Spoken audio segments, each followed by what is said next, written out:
Hello friends, welcome to প্রিয়াঙ্কার বাঙালিয়ানা রান্নাঘর। আজ অনেক দিন পর আপনাদের জন্য নিয়ে চলে এসেছি মৌরলা মাছের ঝোল।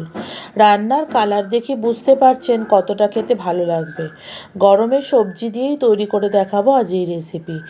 আপনারা অনেক খেয়েছেন মৌরলা মাছের ঝাল, মৌরলা মাছের টক, মৌরলা মাছের চচ্চড়ি, তবে আজ আমি বানিয়ে দেখাবো হচ্ছে সব রকম সবজি দিয়ে মৌরলা মাছের ঝোল। গরম ভাতে কিন্তু খেতে লাগে অসাধারণ। আমি দেখুন কী কী সবজি নিয়েছি আলু, সিম, বেগুন, ঝিঙে, মৌরলা মাছ, পেঁয়াজ আর টমেটো। আমি সব কিছু লম্বা লম্বা করে কেটে নিয়েছি। এরপর কড়াইটা কিন্তু ঠান্ডাই আছে। ঠান্ডা কড়াইয়ের মধ্যে আমি দিয়ে দিচ্ছি হচ্ছে মৌরলা মাছগুলো। মৌরলা মাছ দিয়ে দিলাম।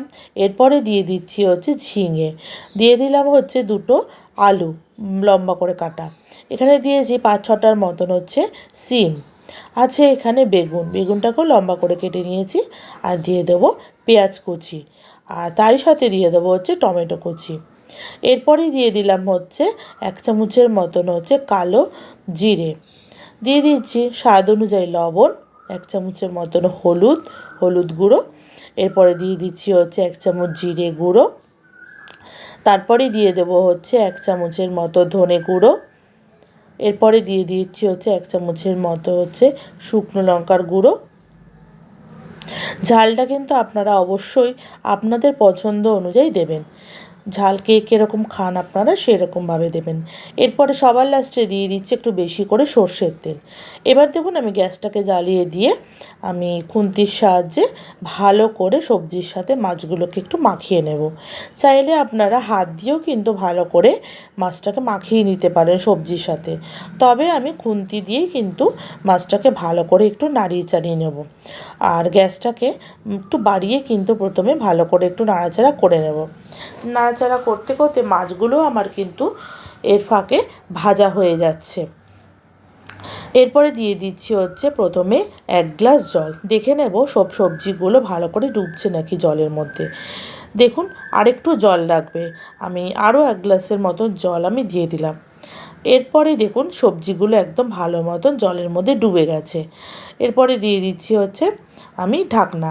আমি 5 মিনিটের মতো গ্যাসটাকে বাড়িয়ে ঢাকনা দিয়ে রেখেছিলাম। দেখুন ভালো করে একদম ফুটছে ঝোলটা। এরপরে দিয়ে দিচ্ছি হচ্ছে চেরা কাঁচা লঙ্কা। আমি এখানে 3-4টের মতো লঙ্কা দিয়েছি। লঙ্কার ঝাল অনুযায়ী কিন্তু লঙ্কাটা ব্যবহার করবেন।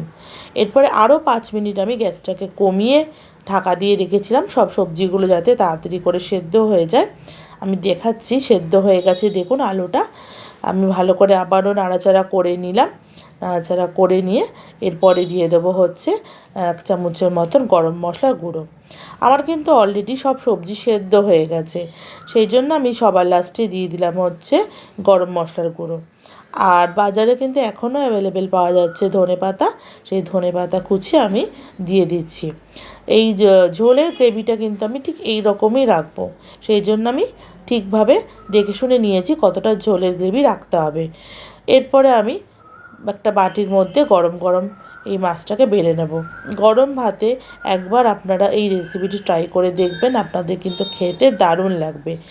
তাহলে আমার আজকের রেসিপি আপনাদের কেমন লাগলো? একদম কম সময়ের মধ্যে একটা রেসিপি তৈরি করে দেখালাম। আপনাদের কেমন লেগেছে অবশ্যই আমাকে কমেন্ট করে জানাবেন। একটা লাইক করবেন, শেয়ার করে দেবেন বন্ধুদের সাথে।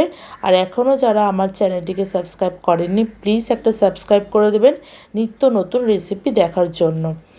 তবে আপনারাও কিন্তু বাড়িতে এই রেসিপিটি ট্রাই করুন, আর ট্রাই করে আমাকে জানান আপনাদের কেমন লেগেছে।